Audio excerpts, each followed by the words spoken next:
Assalamualaikum warahmatullahi wabarakatuh.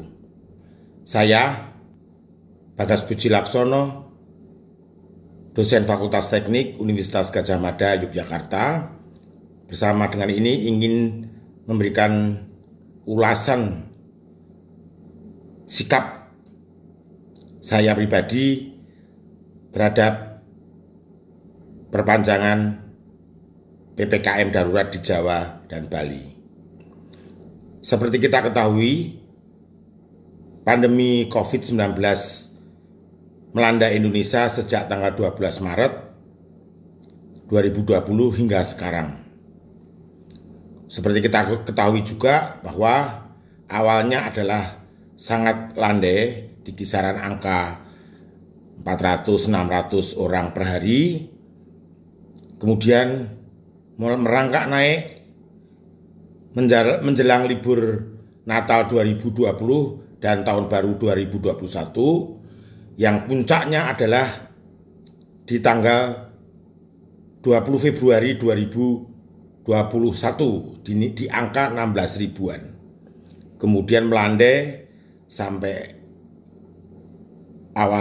akhir Maret 2021, terus melandai di angka 6.000, 5.000, 4.000, mulai merangkak naik lagi kira-kira 5 minggu yang lalu, hasil dari mudik lebaran, dan kemarin mencapai angka 51.000. Gambaran ini menjadi pembelajaran yang berharga bagi kita semua, bahwa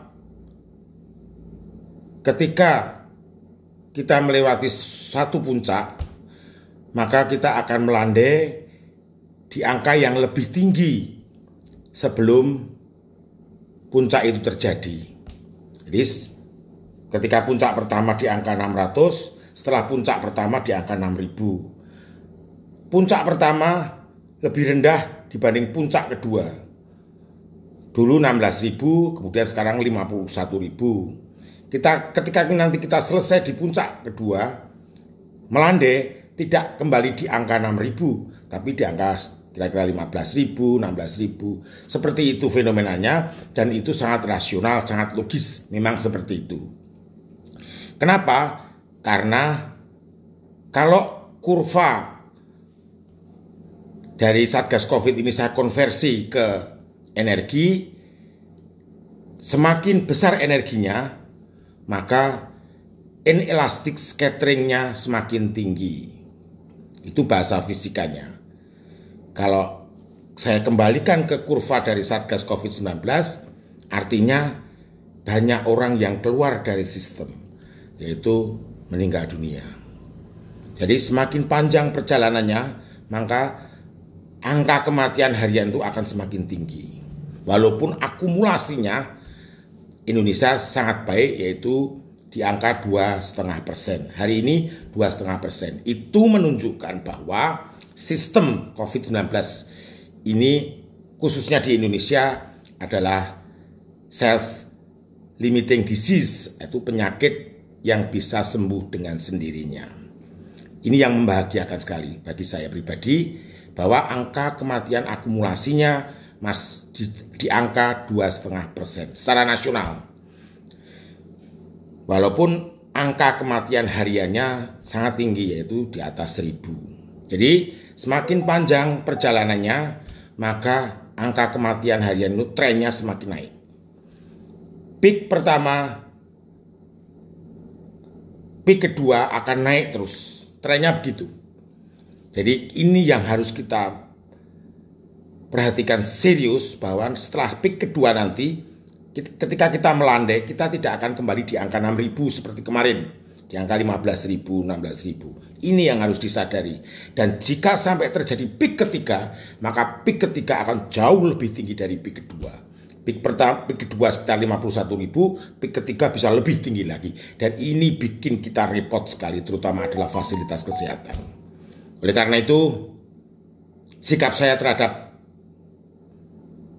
kebijakan pemerintah tentang perpanjangan PPKM darurat ini adalah mendukung total, yaitu supaya perjuangan kita dari tanggal 3 Juli hingga tanggal 20 besok yang belum menunjukkan hasil yang mengembirakan akan berbuah manis jika ini diperpanjang. Kalau dihentikan, ini sia-sia.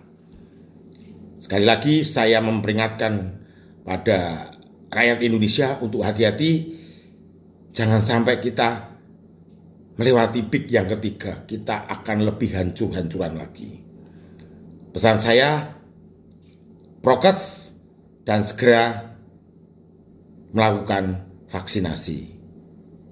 Saya memohon pemerintah untuk segera menuntaskan vaksinasi di Jawa dan Bali secepat mungkin.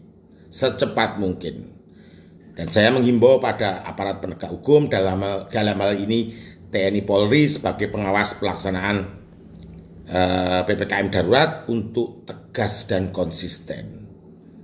Humanis saja tidak cukup, tegas dan konsisten.